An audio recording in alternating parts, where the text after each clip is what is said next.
Hello. Sharma ji education में आपका स्वागत है।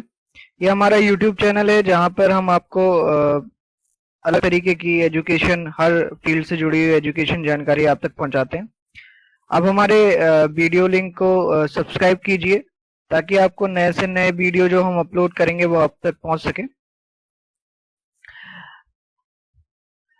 इस बार इसमें मैंने स्टैटिक जीके का फॉरेन विजिटर विदेशी यात्री टॉपिक को कवर किया है। इससे एसएससी में लगभग 1 से 2 क्वेश्चन जरूर से आते हैं, तो इसको ध्यान से पढ़िएगा। और ये वीडियो आपके लिए लेके आए हैं विश्व विवेक शर्मा।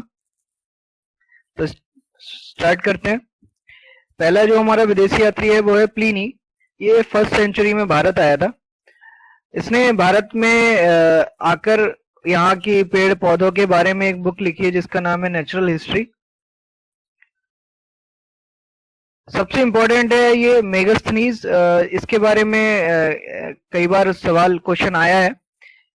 पूछा जाता है कि मेगास्थनीज किस देश का था, तो हमें पता होना चाहिए मेगास्थनीज यूनान का, जिसको आजकल ग्रीस कहते हैं, वहां से था। और ये कब आया था भारत? ये 302 ईसा पूर्व में आया था। और किसके कोर्ट में आया था? चंद्रगुप्त मौर्य के कोर्ट में। इसने जो एक बुक लिखी है वो काफी फेमस बुक है। इस बुक का नाम है इंडिका। अगला विदेशी यात्री है डाइमेकस। ये भी यूनान से ही था। ये भी मौर्य वंश के बिंदुसार जब राजा थे उनके दरबार में आया था। और ये आया था 295 बीसी में, यानी ईसा से 295 वर्ष पूर्व। डायनोसियस ये भी एक यूनान का फिलोसफर था। ये भी भारत आया था और ये सम्राट अशोक के समय में भारत आया था। सम्राट अशोक के बारे में बताऊं, ये मौर्य वंश के सबसे ताकतवर सम्राट थे। इन्होंने कलिंग का एक युद्ध लड़ा था जिसमें बहुत ही ज्यादा इन्होंने मारकाट मचाई थी, बहुत ही ज्यादा लोगों का खून बहा था, जिसके बाद इन्होंने बौद्ध धर्म अपना लिया था। और ये जो डायनोसियस था वो मिस्र के जो राजा थे, टॉलमी फिलेडेल्फ, जो मिस्र के राजा थे, उनका नाम था, उनका राजदूत था। राजदूत यानी एम्बेसडर था, जो अशोक के दरबार में आया था। एक और सबसे इंपॉर्टेंट है जिसका नाम है फाइयान। पूछा भी जाता है कि पहला चीनी यात्री कौन था, तो पहला चीनी यात्री था फाइयान, जो चंद्रगुप्त द्वितीय के शासन में आया था। ये गुप्ता डायनेस्टी की बात है और चंद्रगुप्त मौर्य डायनेस्टी के थे। ये 405 एडी यानी ईसवी 405 ईस्वी में भारत आया था। इसका मूल उद्देश्य भारत में बौद्ध ग्रंथों की जानकारी प्राप्त करना था। इसने अपने विवरण में दूसरा जो चीनी यात्री था वो था हुएनसांग भी भारत आया था।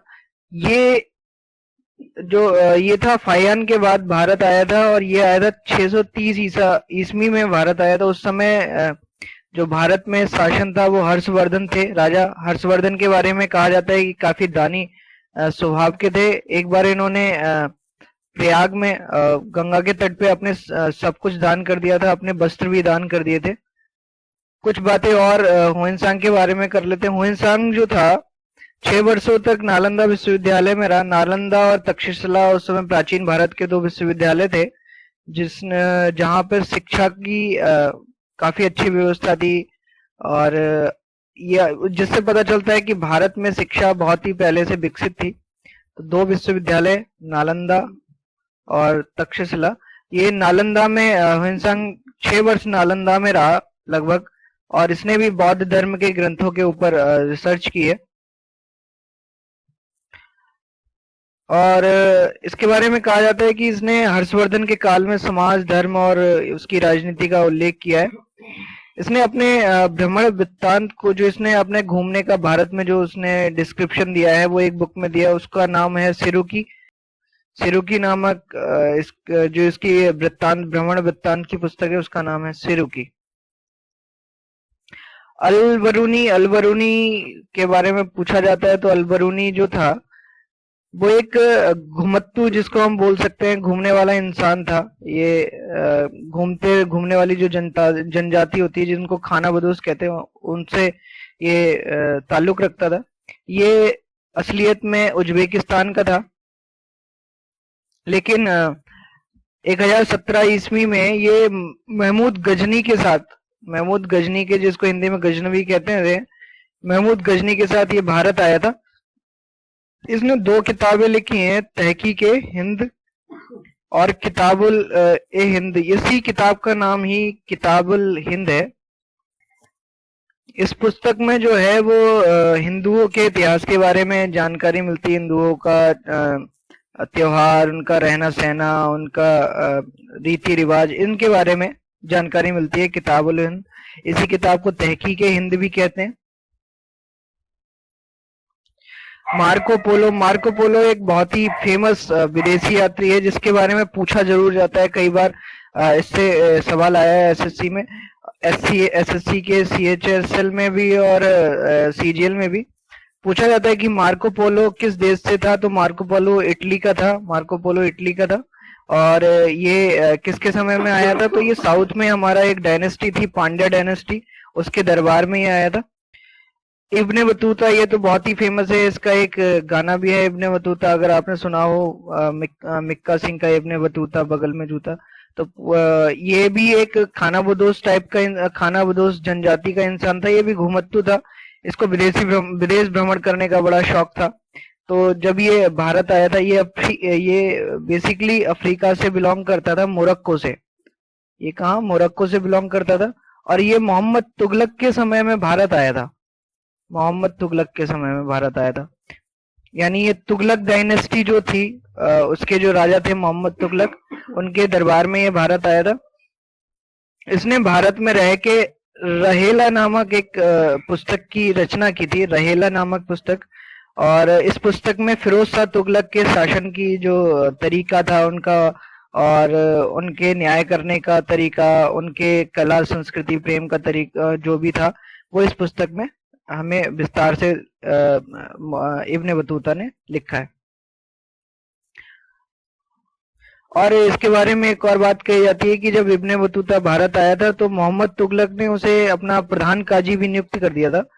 प्रधान काजी तो आप जानते ही हैं, तो मुख्य काजी नियुक्त कर दिया था, प्रधान काजी, और इसे ये नियुक्त किया था मोहम्मद तुगलक ने। और प्रधान काजी नियुक्त करने के बाद इसे चीन भी भेजा था मोहम्मद तुगलक ने, राजदूत बनाकर। तो इससे पता चलता है कि हम चीन के साथ पहले से, चीन के 2 यात्री आ चुके हैं पहले भी भारत में, तो हमें पता है कि चीन के साथ हमारे पहले से भी संबंध रहे हैं। अल मसूदी के बारे में देखते हैं। तो अल मसूदी क्या था कि इराक का था। अल मसूदी हमारा कहाँ का है? इराक का। इराक यानी अरबियन कंट्री हमारी। और ये जब भारत आया था 915 ईस्वी में, उस समय महिपाल यानी प्रतिहार शासक, प्रतिहार वंश के शासक थे महिपाल प्रथम, उनके समय में ये भारत आया था। इसने एक पुस्तक लिखी जिसका नाम है महजुल जवाह, महजुल जवाह। इस पुस्तक में भी इसने इस पुस्तक में उसने महिपाल जो राजा था उसके बारे में और भारत की रीति रिवाज के बारे में लिखा है। फिर इसके बाद हमें पता है कि East India Company, Vasco da Gama Bharat आ गया था। उसके बाद विदेशी जो थे, यानी यूरोप की तरफ के जो फिलोसफर थे, घूमने वाले इंसान थे, वो भारत आने लगे। तो उनमें से एक था पीटर मंडी। पीटर मंडी एक्चुअली यूरोप का था। और यूरोप के बारे में आपको बता दूं कि यूरोप में उस समय औद्योगिक क्रांति यानी इंडस्ट्रियल रेवोल्यूशन हो चुका था। तो इन लोगों ने अपनी यूरोप की जगह को छोड़ के और दूसरे देशों में जाना प्रारंभ कर दिया था, जहां पे इनके लिए खनिज मिल सके।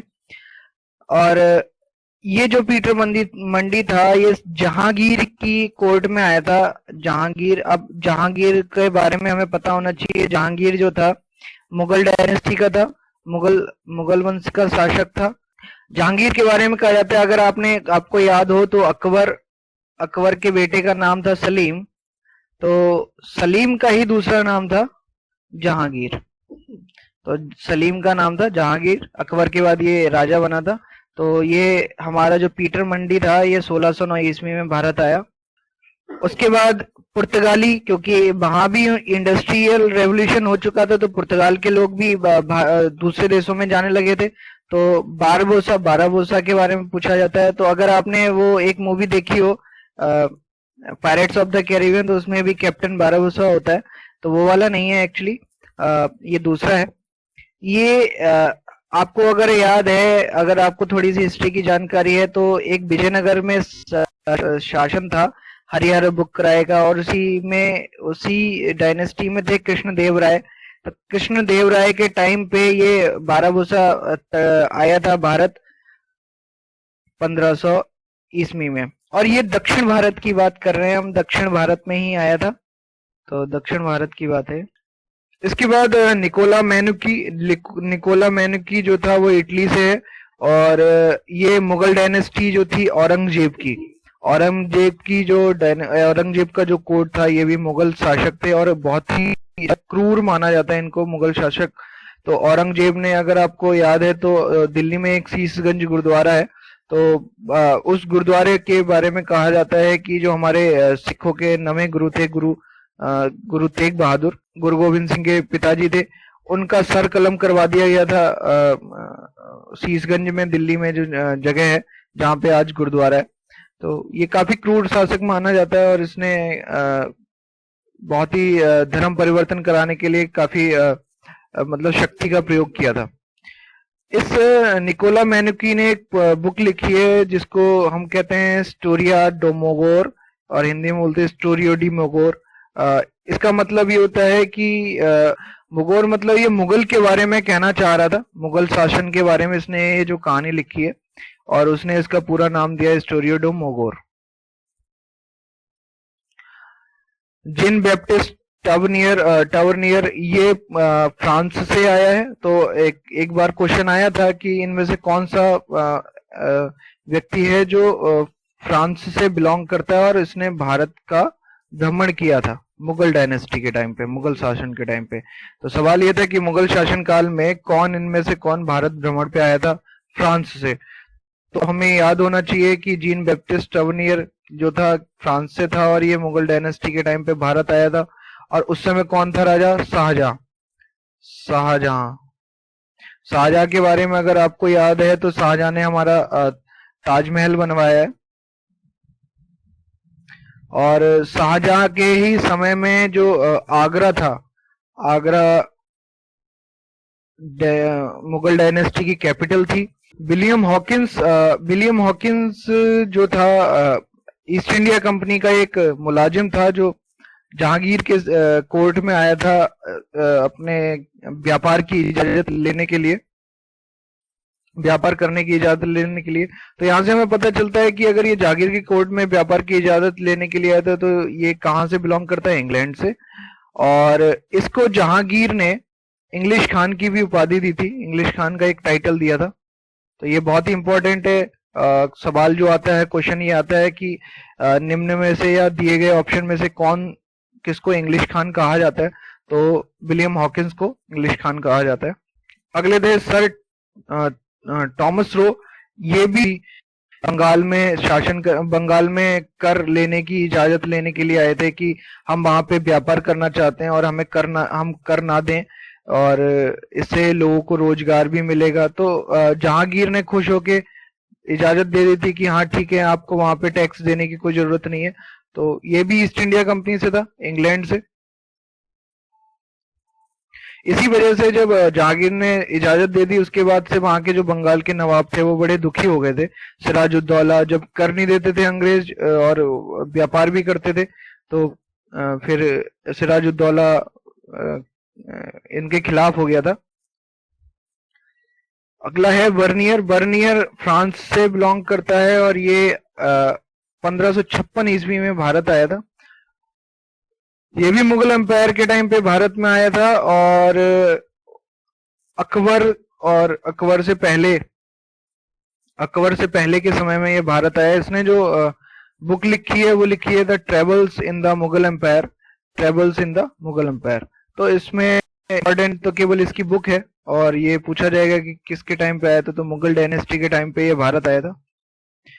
ये हमारा फेसबुक पेज है, और इसको आप लाइक कर सकते हैं, और अपने यूआरएल में टाइप कर सकते हैं www.facebook.com शर्मा जी एजुकेशन।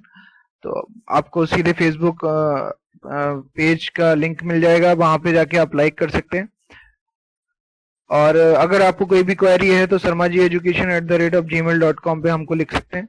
आपको इससे रिलेटेड कोई भी पीडीएफ चाहिए और अन्य आपको नए नए अगर स्टैटिक जीके के क्वेश्चन या डॉक्यूमेंट या फिर और भी कुछ चाहिए पढ़ने के लिए, मटेरियल चाहिए, तो आप हमारे ब्लॉग पे भी जा सकते हैं sarmajieducation.blogspot.in। और हमारे यूट्यूब चैनल उसको प्लीज लाइक कीजिए, सब्सक्राइब कीजिए और लोगों को भी बताइए, दूसरों को भी बताइए। Thank you.